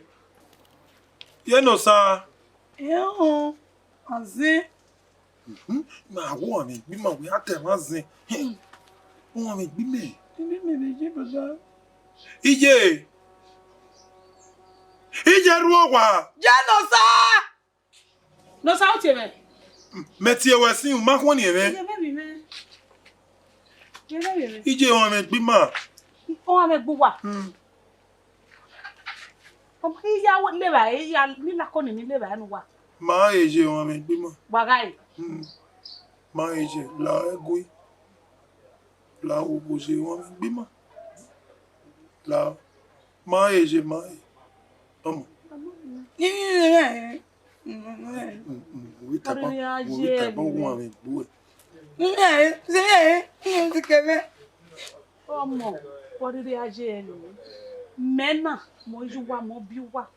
Enwe be fa na yakoku wa. So pon pa na ke gbo moro ya de ma gbo wa e mi. Iki ave setisi degedege. Dori ya wa wa mi. Ije we ya lene ne ba ni Gbe ya. won le ado atalo atamo le gbon gbe le talo gbe. Ije we ya lene ne ba yin. Salobu ọmọ kọ́ máa ná sí ọ́nà yọ̀mẹ̀ gbé. Bàbá kí ọ fẹ́ lá ẹgbẹ́ kọ́ máa ní. Nà mọ̀rí náà sí iye náà, nà mọ̀rí náà iye náà. Bàbá là ọ́. Ọmọ mi mẹ́. Kò ní ẹ̀dì adé. We no ria. Ọmọ. Ọmọ rẹ̀ dé àkókèrè nílé wa ẹnu wa ẹ̀. Mẹ́rin ẹ̀ náà dì adé náà wọ wọn mi. Àgà gbúgbù adé wa bá rí ẹ̀ bá ẹ̀. Ìdé yà lákọ́ nílé wa ẹ̀. Aya. Ọmọ. Sa. Wa ayo aya kinyi. Ma ewe marwa oni. We aye so kamuji. Wọ́n yà rí arẹ́rẹ́ orílẹ̀ náà ẹ̀kọ́ alẹ́ ní ma ọ̀nì mọ́rí yẹn máa wẹ̀ azẹ́ ma ẹ̀wẹ̀ ẹ̀ẹ́nì wẹ̀ azẹ́ wọ́n wá rí ẹ̀rẹ́ ní ma. Kódò alọ́rí máa bá dò gbé ní máa wà fò. Bí máa nù ẹ̀wẹ̀. Orí ṣe mi. Èmi ni máa fi dánwò ẹ̀ nẹ́kẹ̀rẹ́. Èmi ni bí mi máa dẹ́mẹ́dẹ́ ní yábí ẹmu ni mẹ́ kókó ni mẹ́ yé wọn náà kókó. Mi mo pa ni money ma ti mo pa ni ama ti ta ma mi iyan ro wie mi unye ya ti iyan ti ma zen we mo azen no gele gberi yan I ma fi don na boy ari owa ina boy ma fi don ri we na ka ma egwe ina we ni ya ha ma ni gi egwe o ihe mi no me no ta mi me ta ma me eyon hu me da yon we ye money eko I ma fi don wa no wa mo ri ayo mo bo ono mo ri amu ya ri ayo mo bo ni Emi no ma sunu dedeme de money me bia mo no ze we me ma wu bere ya pari awa. Me ni money mata ma me bije. Mo pate yare. No do be fi ya o do be wu ogu se mo ayo to. Ogu me na iki o na ogu me na igwa lu gan. E ma fi do na zo un da. Ikata mi ma fi do ni ma we. O jaji. Un da ma fi do hin. Beno wa ye toa ni kun do si pin ewe ni eri agbon e wa se ima me ni wo pe ani e ko to ade ni ya hàn me oti on o je no keke ti ri e ne o ma ne su bebe gwa bo wa ye ko ene e wo gwe ri uji na ye ka mu gwe uji ni e gwa lo o iwe abelu enwa ni a iya abelu enwa ha onu gi ibe ni nukani me money Obiye me. Me money. I ma fi don. O mi ni we. Yo osi ameno si oni. I ma fi don. Yo osi ameno si oni. Oma. Ajegbe. I ma fi don mi ni we. Ana mi ono gbe mori ayo bo. So pon pa no salobua. Keke beri yan no re ni na bua. E ki akweji yan e. Yo wa no. Oma bi je me yan se. Oma. Ako be ya de. I ma fi don na me de awo ma ni hin. Ha? Dago bia na ege gbon yo to. Iyo salobua. Ba be hin na e na. Imonu wa mu jiyan tete. Odiji o. Odiji. Ima boy. Utazinabo. O salobua we no ya gboro we no ye imi. Do mi e fa mi ni je no. O si ase na wa si de ti le me gi na ima pa eva. Ima pa eva me wa ti e. E mo be bi enya. E mo no ma pa musika ka ko me ko to ade. Na ije na nya. E mo ri mo ma se. E o yi mo ma se we mo ase no gberi ya. Agwa na ka na ya imagi bege. Salobua we no salobua no eke da doge. We no beke da doge ya fe salobua do bi e fa me di jena. E ma o pa e fa. E mi ke mi do isi ologo ma na ya fe. Odowu. Ile lo ni me gbera e ba me bi e do me se. Igi da. E monya ase ya ibu be. My area oge salobua. My area oge salobua. Ma pa eva. Salobua mi me fa me ni jena utazi na bo ke me mi kwe. Utazi na bo. O mi me fa fa me Nigeria papa. Oma koma no even pa me Nigeria. No even pa lo Nigeria salopwa. No so fe yo. Papa don't suffer your egbe, don't suffer your papa de papa ni anywhere no salopwa say to you. Si anu o ki ase na imo ore papa. Papa don't suffer your mani egbe papa lu ki agbo mi gba e. Ya ma papa. No gbo mi gba e. Imo pa e fa. Ma pa e ba salopwa.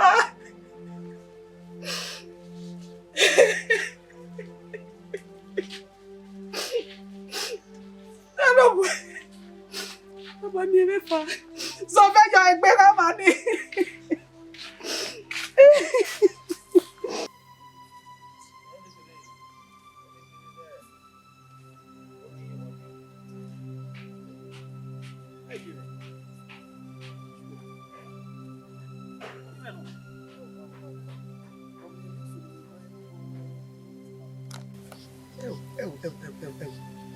You never understand. Is you where? Oh, no, my baby. They know you're only even have a sin. Tene, even with Tana, a ime man, a women, my baby. Why can't get you when no pure? You should not pure. Only Bassin, we are done any with Auna. I'm a barrow. Maybe you're a barrow. We know Yanni, we know Yaw.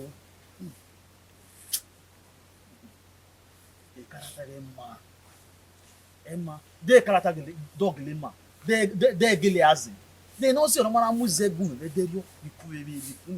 I don't know about you. Go. Who then is there? I will not have you wait. That's it, one. Only with the back. Mudia. Who then is there? I will not have you wait. Where are they no? Anyway, I will know to Sakwe.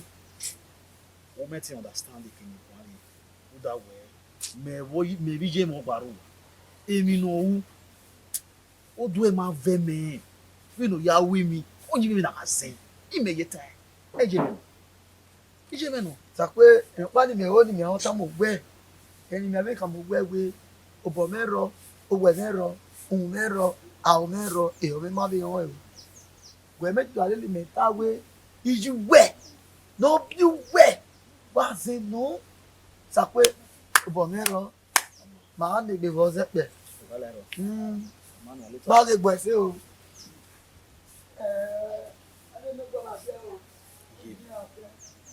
You know, Yanni.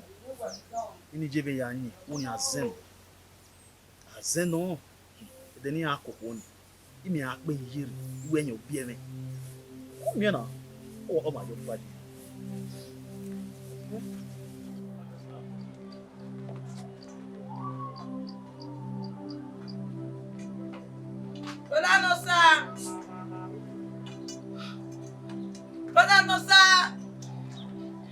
Tanta people não sei do que assim é eu pá.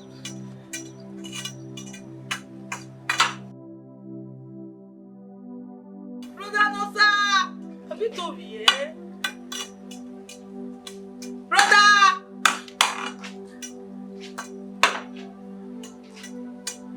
nossa, tá nos ouvindo fazer minha aí, também nem fazer minha aí. Brother nossa.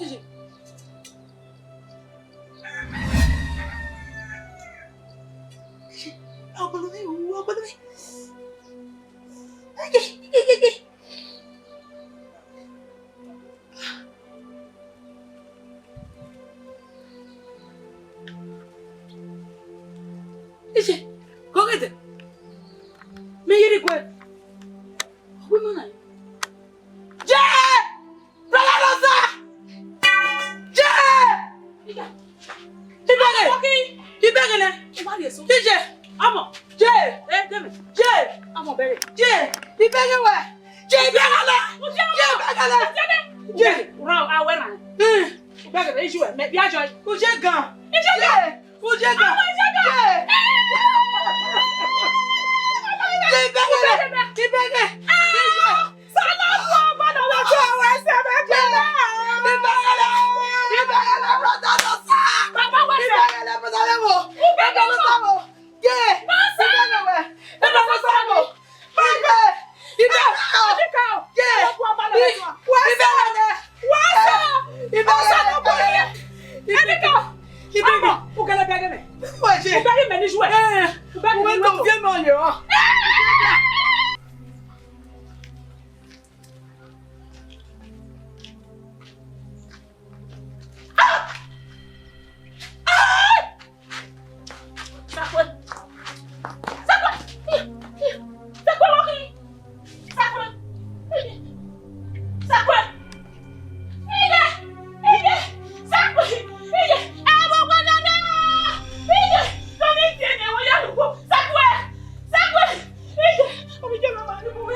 Edo ya pita we no pa wo me gba va. Me be ni wa so se na. O te me be no mo se na. Ma wa keke wa wa. Salobo awe se, ma wo se. O. Eji. Mi na o na e. E bi na wa so. Wa so. E ye wa bi kankan. I be ge ropa. E oruwe ma ni gun. E me gi ho no de ade. No ki ya I be ge I awe se me gbe me. DJ. Mi na o no ma dede ye gbe kan ye. O sano eru. Osalobo awe ego we. What God cannot do does not exist. Also them. No Osalobo eti. Genosa. Genosa. Yes, walking.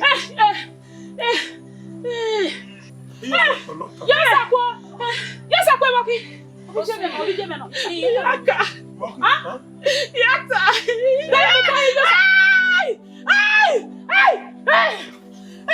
Yes, akwa. Also no mommy. Give ah, yata. Let me yata. Mowe. Obije me. Koja. Awinya no masobo. Ita ma bi jeme. Ime vai no sawa mo yan sedone. E mata. Why am I so dokede rade? Oh, bije. Ina wo ma give so do wo me ke na we dey ni gbado to bo meta ma we. Hi. Ana sama mo sedone o. So lo we si. E do ni moti boy agiki na do ni moti boy. Do ni moti boy. O sa we se? Iya, we ma bi eti me egbe me ma so. Iya, egbe me ma gi re kede me gwa we de boy na ge e we me na hina. O gwa we to you hu sese. So biye, ina we pe mi. Ina wa ri pe me to na we te suwo bu. Ina we pe mi you.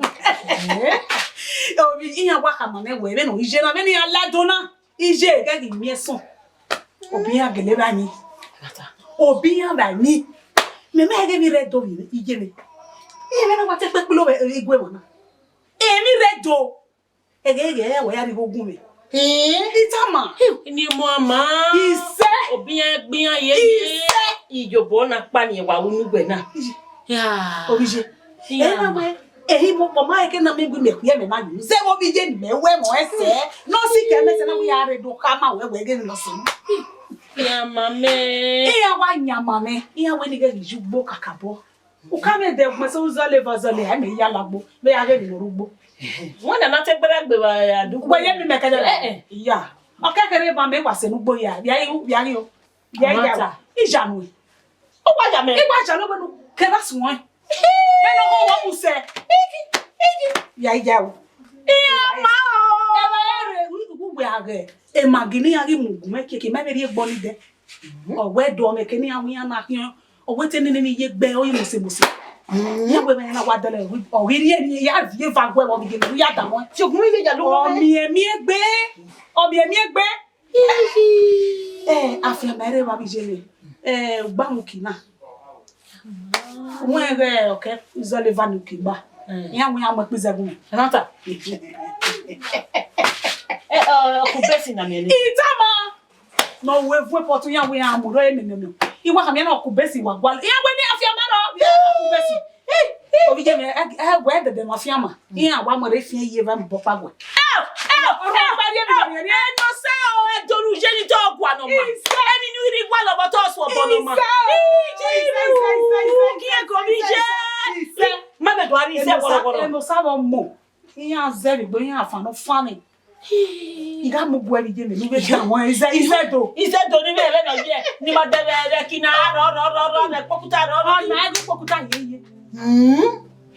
Eika, na we ni do kama we bi je me. Iho sawese. No go me bi aje lu swi. Iho sawese.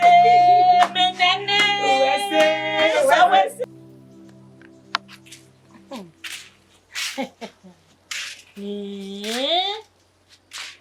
O ye wa do gi mo gi agbon. Ha? Eri obi yen re do. Eri no pa o. Eri no pa. E mata.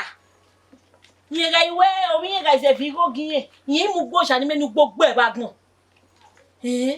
aga mo bi me go obi me o sakwe ari Edo no be ya kun go gi me agwa ha obi ya mu gbo sha me e dia be mi ni ya owa ma ni me yo bi je menaje e dia wa na gbon ji a gbogbo nuselu ya mu gbo jamais ni ya gbogbo ni ya we epemi yuhun me ya ke ya ko kala oka ko igai la igai ta gi mo jagbon na wa ma ami egbe eti Tenabu. Oh, mama.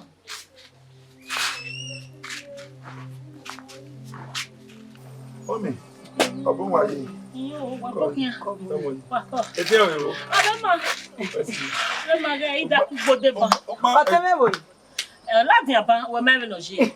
O be yo ga bo si egun we ba mi abi ke ko iga ide. Gbegbe ni je ya kan yin ko iga ide, o gba wa ike o. Ije wo ke je ele. O te ma. Oba. Damo je. Masedia. Abokin. O benge igbe. Benu ya mutia. Lima. Zebe ibi otun. Kewe okin mo kun be. Iyo ini ogeri ma. Ije. Oka. Ja. Benu ya mutia. Dem say ti we baba. O we say. Yeah. Baka pop mo. Me won tell me now. Kake man do we we say. We say ji. Gbe me una. Oni gba be do apon me. E boy say. Yeah. Boy say me kana. Obi je me no. Ike iya we do ma so bi jo ma. Ongele do da me iso bi je me ya. Do ma so bi jo na ni so pon ije o we be hi. Ari o wije we ni we. Ije we hi. Okay Ugele yare na ya. Mutia. Saloba de ba weji. O ma be ngene. Ne meso na fini ma weko. Suya ne tuligo viola. Do. Na so. Okay, me ma wale be. Oh, ije papa fo. Ije. There is a very cat boy at you baba. Baba go go. O se je. O se je. E mana we ma to mo. O se je. O se ije. La ho. Yona mi. Delikele. We don't say no. Damoji. Nekedo. Mo ta sano. Je Mario wa. Ba wa se. Ma so so to gbe. Hey. Come on. Brother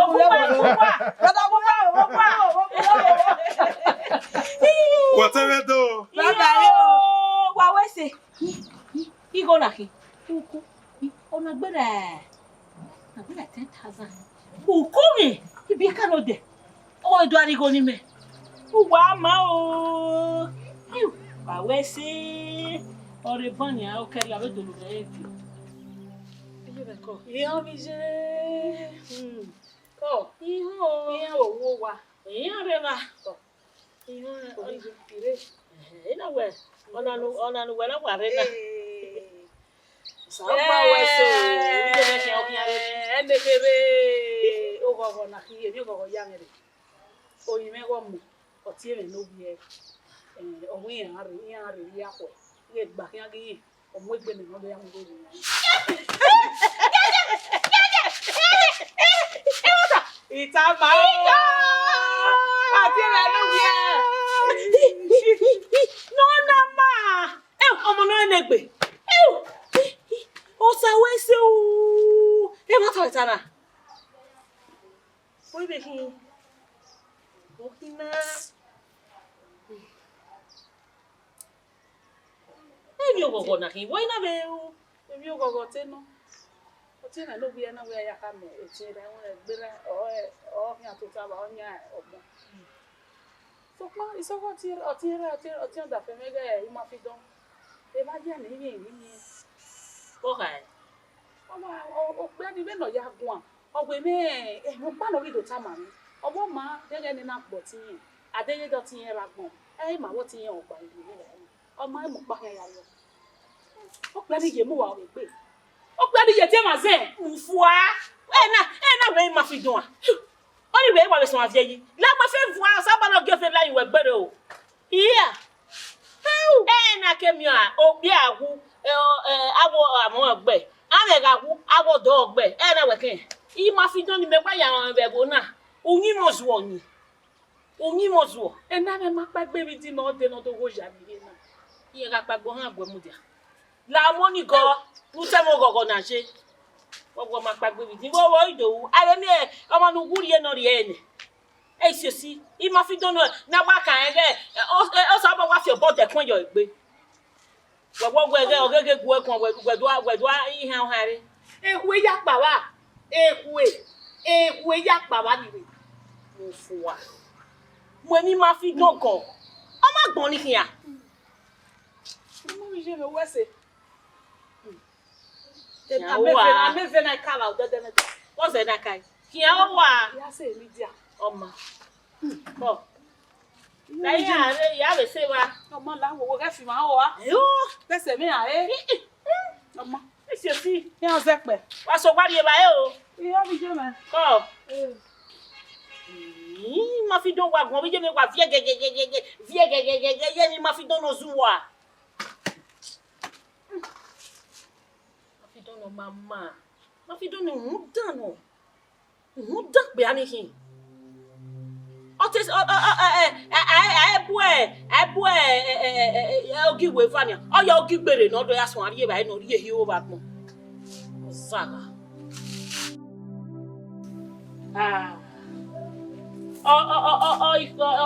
bu etian o ebo o mo me no wi mi ama o fe me no wi mi afe omu bagi ri e ana mi ege ogwe ma bo imeje Ebola wo la e mo ni ege ti ari eyan yeye e marriage ni wi yan agun yan do na oni no da fun o ye we no gu ogwa bo de yan mi asite te ya igu ogwa do ogwo ma gu ife yan emu na no mu e de ya gu lo kwa we ne ya gu lo kwa Ebola wo e ba eni awa fi ogi eni ni e ya hiyo nya mi ono we ni me ya mu gbo e ba eni ege mi bo ya ri o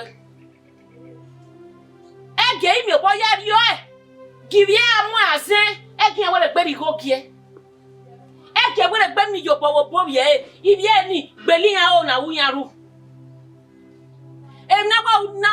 na uno ma e me we nu we uni me ru da uyo me no ya gbo yenye ko me obugbe give ye ru wa onye jo waya e marriage ni yen mi o ya we yeye Oda fun ge gwo wa bi moto. Owo gu fo omo yo yem no nwina no mo e. Emi gbonu hu me na weme. Weme e ge gbom yo isin ya ga hie. Ki amu asen ke no ri alele ri amu asen. Ibi omo ya amu asen. E gbonu hu me.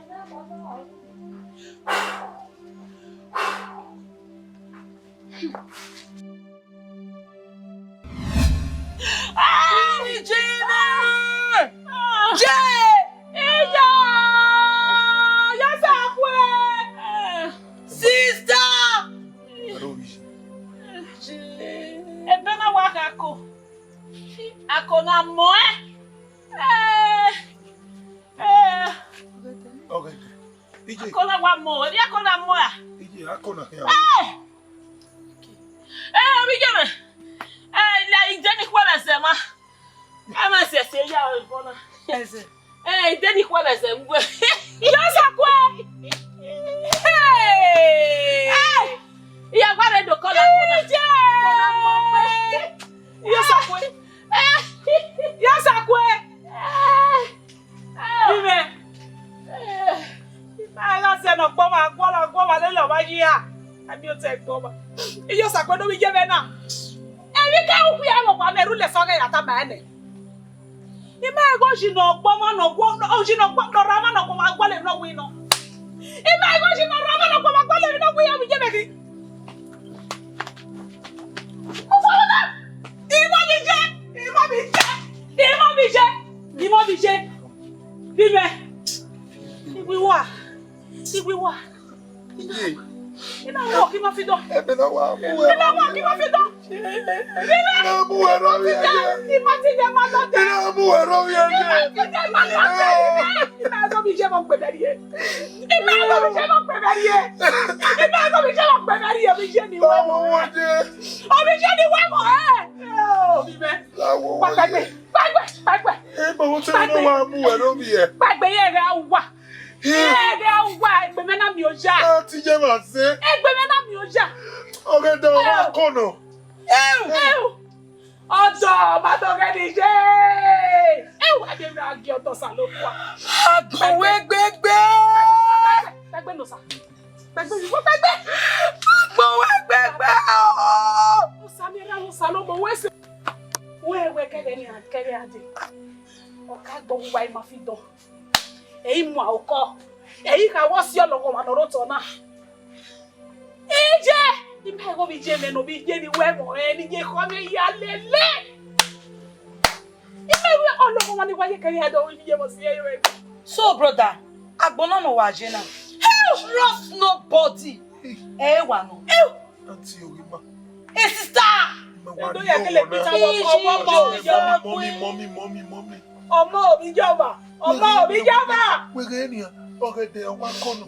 Enene ni ki. Be vengeance. Oki ave me wu ededebete. Me bi opa na oja wo ya gba na to ki ave me wu. Owi ye gwa. Ave me wu. Owi ye gwa. Owi ye gwa. Ayi me. Beni iwe mi je me so na ku me gbihe. Ada ye Mo mo ki o. gbihe ni je me. Ada ya be ki o. Oh, me pele ki o e. Bi me ni me wa je na. Agugba ma me o e go bi je me o. Ima fi don ka gugwa. Iye wa mo ko kere ade. Beni mi e ya pa. Ya ni ma fi don iwo beni bi to ta na. Body ni aji o keke ni boka gugwa ni ya digwe yin. Ma lele weje. Si a o ma fi don si na je na ba go ma ba. Ani wa ko keke ka. O wa tale ta no to kere ka. Ma lele we. O bi ye. Agbona na je na bibe. Mi pa no wa ya o le nefe. O ma ni ka wa wi e wo we ami na kin e ba gbon. So pon pa e do pa no se de ya fe o sa lo bo ya o ya sa se. O ya ka ma egbe na na nu na de na se bi e o go bi je me na kin na. O ma ko wa lo we ni le. We no je re de na gwe go ga ve emi o pa ro na o le nefe. Ero. Ibe go bi je bi ase ti u bo na.